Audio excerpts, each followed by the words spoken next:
तो स्टूडेंट, आज हम 10th class subject social science और हमारा चैप्टर चल रहा है डेवलपमेंट, उसका जो पार्ट है जो हमने शुरू में किया था उसके नेक्स्ट जो कंटेंट है उसके बारे में बात करेंगे आज इस वीडियो में। वो है कि हमारा जो नेशनल डेवलपमेंट क्या है।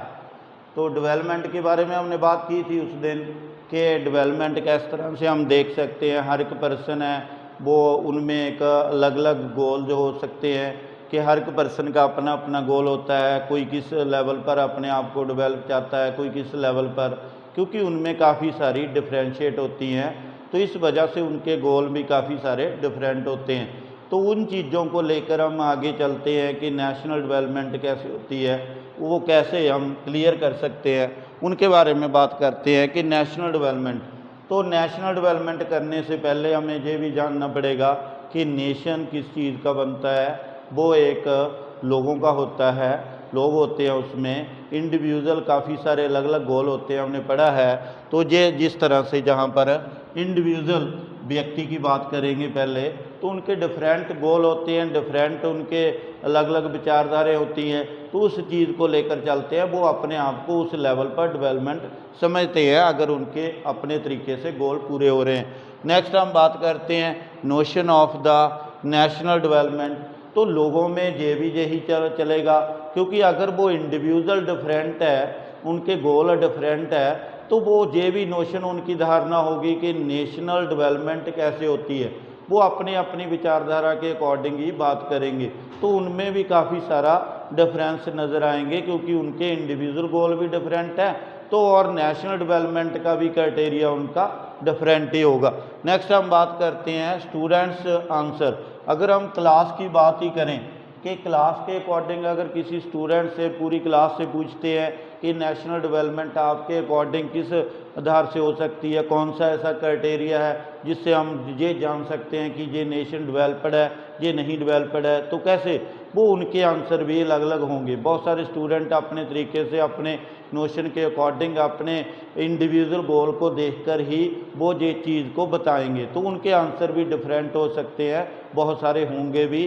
तो उसके अकॉर्डिंग इसका मतलब फिर क्या निकला कि ये conflicting notion of a country development, कि कंट्री की डेवलपमेंट क्या है, एक विरोधात्मक विचारधारा है। हर एक पर्सन के अपने अपने कुछ व्यूज़ हैं, अपने अपने गोल हैं, उसको लेकर वो मानते हैं कि ये वाला अगर गोल पूरा होता है तो वो डेवलप्ड कंट्री है, नहीं तो फिर वो डेवलप्ड कंट्री नहीं है।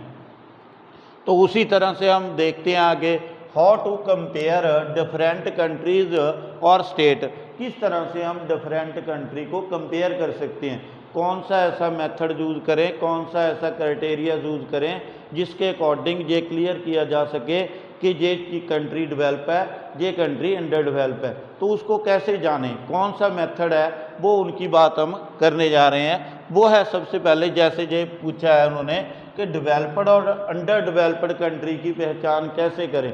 दूसरी बात है सिमिलरिटी एंड डिफरेंस। अगर हम बात करने लग जाते हैं तो बहुत सारे लोग हैं, उनके अलग अलग विचारधाराएँ हैं, अलग अलग नोशंस हैं, अलग अलग गोल्स हैं। अगर उनके अकॉर्डिंग देखें, हर एक व्यक्ति अपने तरीके से बताता है, लेकिन कुछ की सिमिलरिटी भी आ जाती है, कुछ की डिफरेंशिएट भी आ जाता है, बहुत सारे डिफरेंट विचार भी आ जाते हैं। तो उसके अकॉर्डिंग किस तरह से हम किसी कंट्री को डिसाइड कर सकते हैं कि कौन सा कंट्री या स्टेट डेवलप्ड है या अंडर डेवलप्ड है। तो how do we compare different students. अब हम बात करते हैं कि किस तरह से, अब हम एग्जांपल लिए है कि स्टूडेंट को किस आधार पर कंपेयर कर सकते हैं। जिस तरह से हम कंट्री को कंपेयर करेंगे और स्टूडेंट को देखो आप करके कंपेयर, किस तरह से कौन कौन सा क्राइटेरिया हम अडॉप्ट करते हैं उनको कंपेयर करने के लिए।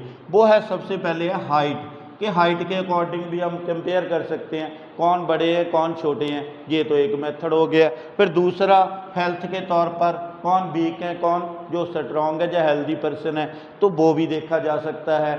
फिर टैलेंट के अकॉर्डिंग कि उनमें टैलेंट कैसा है, उनको काफ़ी सारे वर्क देकर, एक्टिविटी देकर वो टैलेंट भी जाना जा सकता है। फिर उनमें रिजल्ट भी निकल सकता है, कंक्लूजन भी निकल सकता है, तो उसके अकॉर्डिंग। फिर नेक्स्ट हम बात करते हैं उनके इंटरेस्ट भी देखे जा सकते हैं। जैसे हम बोले पूरे स्टूडेंट्स को कि गेम में कौन पार्टिसिपेशन करना चाहेगा, वो हाथ खड़े कर दो, वो कर देंगे। फिर दूसरा कोई म्यूज़िक एक्टिविटी में कौन जाना चाहेगा, उसकी इंटरेस्ट का पता लग गया। कल्चर एक्टिविटी में कौन जाना चाहेगा, उसका भी इंटरेस्ट का पता लग गया। तो इस तरह से उन चीज़ों को कंपेयर किया जा सकता है, लेकिन उन कंपेयर करने के लिए कोई ना कोई क्राइटेरिया अडॉप्ट करना पड़ेगा। जैसे जहाँ पर किया है हाइट का है, हेल्थ का है, टैलेंट का है, इंटरेस्ट का है, ये वाले करके फिर ही हम उसको कंपेयर कर सकते हैं। नेक्स्ट हम बात करते हैं compare characteristics of a person.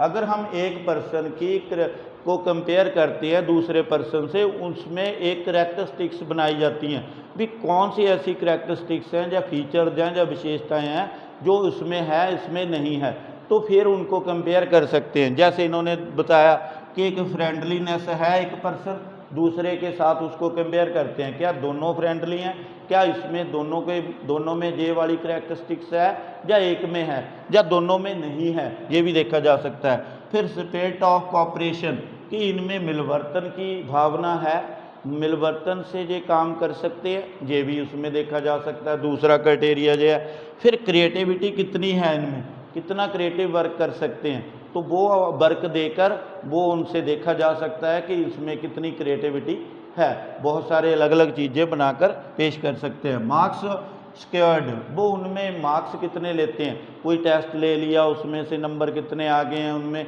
ये भी एक मेथड हो सकता है एक पर्सन को दूसरे पर्सन से कंपेयर करने का। लेकिन एक स्टेट और कंट्री को किस तरह से करते हैं वो देखते हैं। For comparing country there income is considered. अब इन्होंने एक मेथड अडॉप्ट कर लिया, एक फीचर ले ली, वो कौन सी थी, एक इनकम की फीचर ले ली भी एक कंट्री दूसरे कंट्री से कंपेयर करने के लिए भी ये डेवलप्ड है ये अंडर डेवलप्ड है, तो उसको इनकम का क्राइटेरिया अडॉप्ट कर लिया भी किसकी ज़्यादा इनकम है किसकी कम इनकम है। जैसे मैंने एग्जांपल दी थी कि एक 4 पर्सन है, 4 पर्सन है एक में 8 पर्सन है, जो 4 पर्सन है उनकी इनकम 100 है, जो 8 पर्सन है उनकी इनकम 200 है। तो फिर हम कंपेयर करते हैं तो कौन सा, अगर हम टोटल इनकम की बात करें जैसे जहाँ लिखा है इन्होंने कि टोटल इनकम किसकी ज़्यादा है, तो बी जो कंट्री है वो जीतेगा, वो डेवलप्ड माना जाएगा क्योंकि उनकी इनकम कितनी है 200 और जो ए की इनकम कितनी है 100। तो फिर अगर हम उनको फिर ये क्राइटेरिया ज़्यादातर उसमें लिमिटेशन रहेगी, प्रॉब्लम रहेगी। लेकिन असली क्या है कि एवरेज इनकम निकाली जाए, पर कैपिटा इनकम निकाली जाए, अगर सही रिजल्ट निकालना है तो इसमें से फिर क्लियर हो जाएगा, फिर दोनों सेम आ जाएंगे। वो 200 इनकम वाला भी क्योंकि उसकी पॉपुलेशन ज़्यादा है इसकी कम है, जब हम उनको डिवाइड करेंगे पॉपुलेशन से तो उसका भी 25 आंसर आएगा उसका भी आंसर आएगा, तो दोनों से सिमिलर हो गए हैं। अगर हम टोटल इनकम के तौर पर देखते तो वो एक डेवलप्ड था एक अंडर डेवलप्ड आ गया था। इस तरह की फिर काफ़ी सारी इनमें लिमिटेशन पाई जाती है।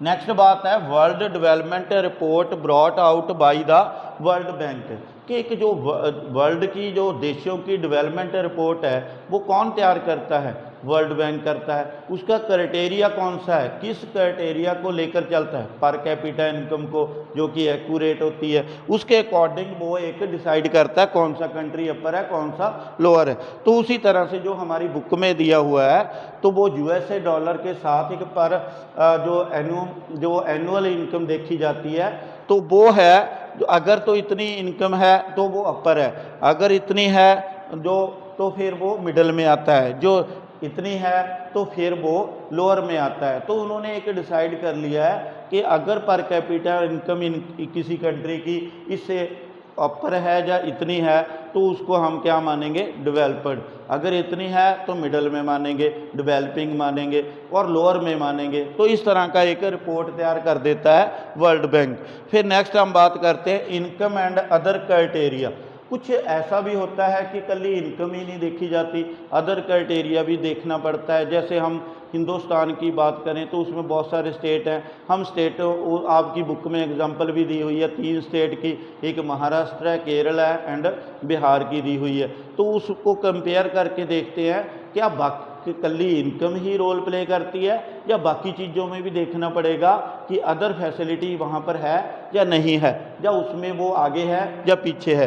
तो उसमें ये देखते हैं, जैसे ये हम अदर में देखते हैं सिक्योरिटी है, वहाँ पर फ्रीडम है, सबको इक्वल ट्रीटमेंट किया जाता है, रिस्पेक्ट ऑफ अदर्स, ये सारी फीचर्स पाई जाती है उन कंट्रियों में जिनकी इनकम ज़्यादा है, फिर तो वो हम उसको डेवलप्ड मानते हैं। अगर उनमें कोई डिफ्रेंशिएट है फिर उनमें दिक्कत आएगी। जैसे हमने बात की है, जैसे ये लिखा है महाराष्ट्र, केरल एंड बिहार, इसमें पर कैपिटा इनकम सबसे ज़्यादा किसकी है, वो है महाराष्ट्र की, और लोअर किसकी है, बिहार की। मिडल में कौन आता है, केरल। अगर इसके अकॉर्डिंग हम देखें तो महाराष्ट्र डेवलप्ड है तो बाकी अंडर डेवलप्ड है।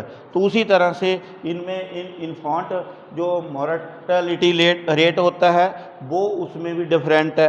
क्यों, महाराष्ट्र में 1000 बच्चे के पीछे 25 बच्चे हैं जो मर जाते हैं, और जो केरल में है तो 12 मरते हैं, और जो बिहार में है तो 48 की डेथ होती है।